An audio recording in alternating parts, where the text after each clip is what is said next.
everyone. So welcome back. This is the platform of SP Smart Hybrid Competitive Schooling System. बच्चे आज हम लोग chapter 18 का part 2 discuss कर रहे हैं जिसमें एनसीईआरटी का पैराग्राफ नंबर 4 लेंगे और आज का टॉपिक हमारा होगा न्यूरल सिस्टम. ठीक है, न्यूरल सिस्टम क्या होता है बच्चे? एक सिस्टम के बनने के लिए बहुत सारे ऑर्गन्स का कंबाइन होना इंपॉर्टेंट है. ठीक है, जैसे न्यूरल सिस्टम में कौन कौन कंबाइन हो रहा है, जैसे न्यूरॉन हो गया, न्यूरोजिलियल सेल हो गए, ब्रेन हो गया, ठीक है, स्पाइनल कॉर्ड हो गई, पेरिफेरल नर्वस सिस्टम हो गया, ये सब कंबाइन होकर क्या कहलाते हैं? एक न्यूरल सिस्टम. तो इसका मतलब ये सभी ऑर्गन हमने इंडिविजुअली पढ़ने हैं इसमें. ठीक, इन सभी में जो न्यूरॉन है बच्चे, इसको हम structural and function unit of brain कहते हैं. ठीक, तो न्यूरॉन के पास ही एक एक्साइटेबल प्रॉपर्टी होती है, ये एक्साइट होता है किसी भी इन्वायरमेंटल स्टिमुलस से. ठीक है, तो इसीलिए इसको हम एक्साइटेबल सेल भी बोलते हैं. ठीक है, दे जनरेट इलेक्ट्रिक इम्पल्स.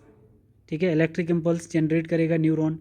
ये डिटेक्ट और रिसीव करता है स्टिमुलस, डिफरेंट स्टिमुलस डिफ्रेंशिएट करेगा कि पेन वाला स्टिमुलस कौन सा है, टच वाला, टेम्परेचर वाला, कौन? न्यूरॉन. इसीलिए हम इसको एक्साइटेबल सेल कहते हैं. मतलब किसी भी स्टिमुलस के अगेंस्ट ये क्या रिस्पॉन्स शो करेगा. ठीक है, अब हम लोग यहाँ पे समझेंगे बच्चे कि लोअर इन्वर्टिब्रेट, जैसे मान के चलो बेटा क्या होता है कि लोअर इन्वर्टिब्रेट्स और higher invertebrate.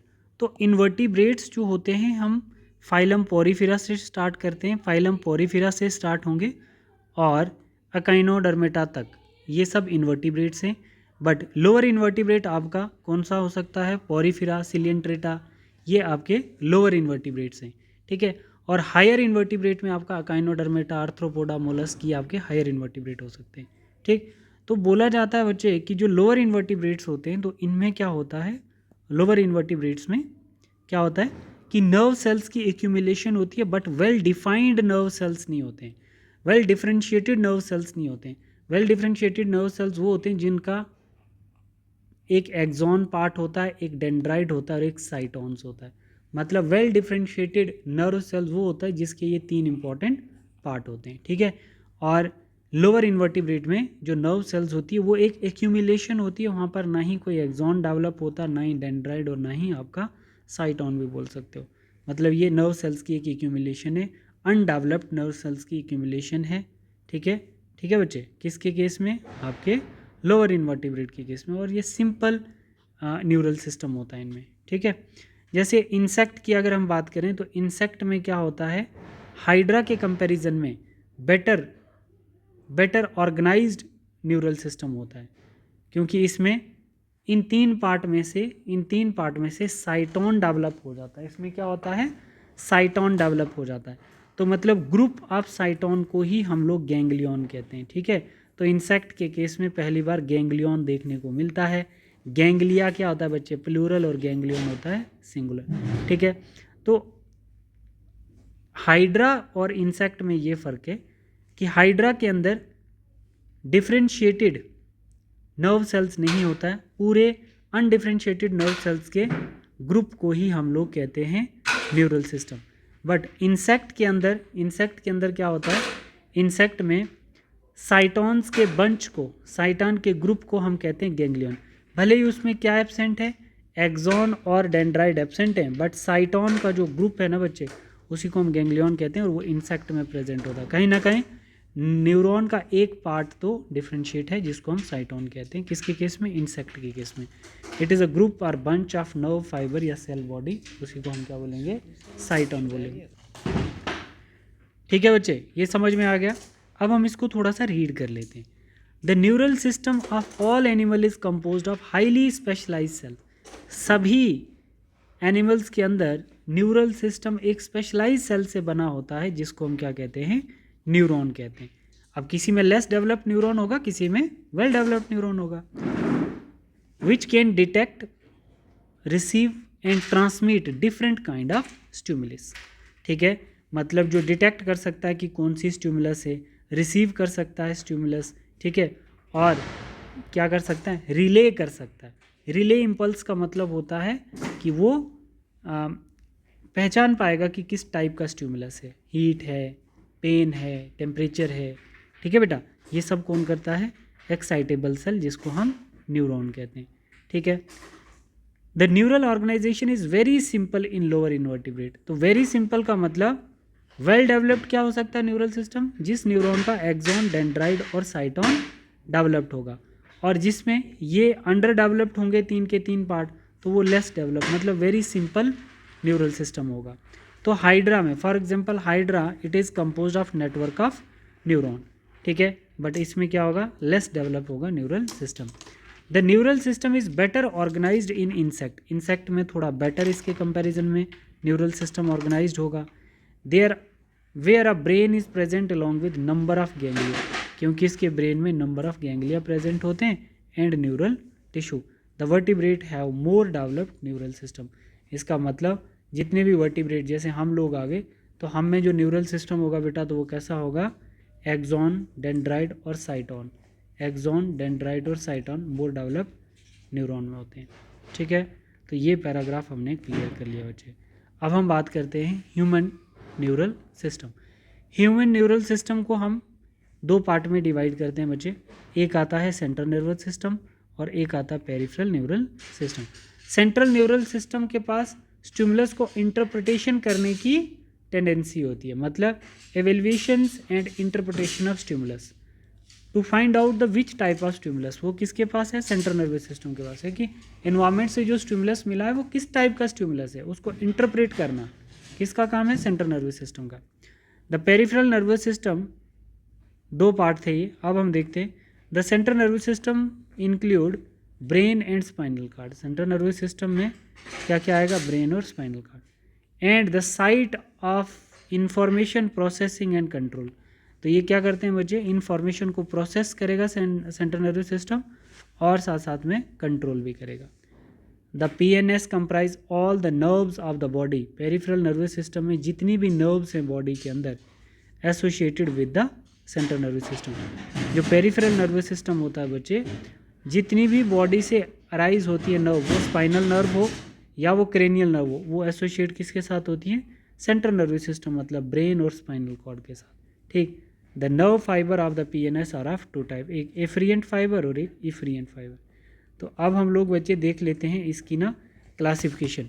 Neural system, central nervous system, peripheral nervous system, autonomous nervous system. 3 part आ गए आपके न्यूरल सिस्टम के। Central nervous system composed of brain and spinal cord, अभी पढ़ा हमने। पेरिफेरल नर्वस सिस्टम अगर हम क्लासीफाई करें on the base of point of arise, मतलब पेरिफेरल नर्वस सिस्टम में ही क्या होता है, क्रेनियल नर्व्स आपको 12 पेयर्स दिखेंगे और स्पाइनल नर्व 31 पेयर्स दिखेंगे, ठीक है बेटा, ठीक है। तो हम बोल रहे हैं कि peripheral nervous system neural system का वो पार्ट होता है जब हम उसको क्लासीफाई करते हैं on the basis of point of arisement of cranial nerve and spinal nerve, ठीक। पेरिफेरल नर्वस सिस्टम अगर हम क्लासीफाई करें on the basis of function and property, तो इसमें 2 पार्ट आते हैं, एक एफरिएंट फाइबर और एक इफ्रिएंट फाइबर। तो एफरिएंट फाइबर में सेंसरी न्यूरॉन होते हैं और इफ्रिएंट फाइबर में मोटर न्यूरॉन होते हैं। तो सेंसरी न्यूरॉन क्या करता है बच्चे, रिफ्लेक्स एक्शन के टाइम में मैसेज अफेक्टर ऑर्गन से ब्रेन को देता है, और इफ्रिएंट फाइबर जो होता है वो ब्रेन से मैसेज लेके अफेक्टर ऑर्गन से मसल को वापस लाने को कहेगा, ठीक है, ठीक है। तो जो रिफ्लेक्स एक्शन होती है वो इन्हीं के चलते हुए होती है। बोल रहा है कि अगर हम PNS को क्लासीफाई करें on the base of organ of innervation, innervation होगी मूवमेंट, तो हमारे पास क्या है, एक सोमैटिक न्यूरल सिस्टम है और एक ऑटोनोमिक न्यूरल सिस्टम है। अगर हम मूवमेंट के बारे में बात करें तो मूवमेंट के हिसाब से न्यूरल सिस्टम को क्लासीफाई करें, जैसे सोमैटिक न्यूरल सिस्टम है बच्चे कंट्रोल करता है इनर्वेट वॉलेंट्री ऑर्गन्स, जैसे स्केलेटल मसल है, तो स्केलेटल मसल्स को कौन कंट्रोल करेगा, somatic neural system. Autonomic neural system जो है बच्चे ये कंट्रोल करता है innervate involuntary organ, smooth muscle और कार्डिक मसल्स, इन मसल्स को ऑटोनोमिक नर्वस सिस्टम कंट्रोल करता है, ठीक है बच्चे। अब ऑटोनोमिक नर्वस सिस्टम के भी 2 पार्ट होते हैं, पैरासिम्पैथेटिक और सिंपैथेटिक। पैरासिम्पैथेटिक नर्वस सिस्टम जब आप स्लीप करते हैं, है ना, जब आप रेस्ट में होते हैं, जब बॉडी रेस्ट में होती है तो तब ब्रेन का पैरासिम्पैथेटिक नर्वस सिस्टम एक्टिव होता है, और जब हम fair fight flight emergency response of body, तो तब हमारी बॉडी में ब्रेन में सिंपैथेटिक नर्वस सिस्टम एक्टिव होता है, ठीक है बेटा। तो ये समझ में आ गया बच्चे आपको। अब हम लोग इसमें देखेंगे, अब हम इसमें देखेंगे कि हमारे पास the afferent nerve fibre transmit impulse from tissue organ to central nerve system. मतलब अगर हमारा पेन पे हाथ है तो वहाँ पे हीट है, तो मेरी स्किन में रिसेप्टर होंगे, सेंसरी रिसेप्टर, तो उनमें कौन से सेंसरी न्यूरॉन प्रेजेंट होंगे जिसको हम एफ्रिएंट फाइबर कहते हैं। वो मैसेज किसको देंगे? सेंट्रल नर्वस सिस्टम को। और सेंट्रल नर्वस सिस्टम मैसेज किसको देगा? टारगेट आर्गन को, जिस मसल जो अफेक्टेड था, तो कौन लेके आएगा? एफ्रिएंट फाइबर या मोटर न्यूरॉन। तो इस पूरे को कंट्रोल करने को हम रिफ्लेक्स एक्शन कहते हैं। क्या है ये? Reflex action. बेसिकली पहले जो बुक थी आपकी उसमें रिफ्लेक्स एक्शन बहुत अच्छे से समझाई थी, बट अब सिलेबस से हटा दिए। द एफ्रिएंट नर्व फाइबर, एफ्रिएंट मतलब आने वाली, ट्रांसमिट इम्पल्स फ्रॉम, मानो कि मेरे हाथ में डैमेज आया है तो हाथ के जो टिश्यू या आर्गन है वो मैसेज कहाँ दे रहे हैं? सेंट्रल नर्वस सिस्टम को, with the help of sensory receptor. और जो एफ्रिएंट फाइबर है ये ट्रांसमिट करती है regulatory impulse from CNS to the concern peripheral tissue या आर्गन्स। ठीक है, ठीक है बेटा, ठीक है यहाँ तक। तो इस पूरे को हम लोग क्या कहते हैं? रिफ्लेक्स एक्शन या रिफ्लेक्स आर्क। यहाँ पे देखना, the afferent nerve fibre is transmit impulse from tissue, tissue वो हमारा अफेक्टर आर्गन आ गया ना, to the central nervous system. कौन? एफ्रिएंट नर्व, ब्रेन के लिए मैसेज लेके एफ्रिएंट नर्व आएगा। ठीक है, ये सेंट्रल नर्वस सिस्टम है।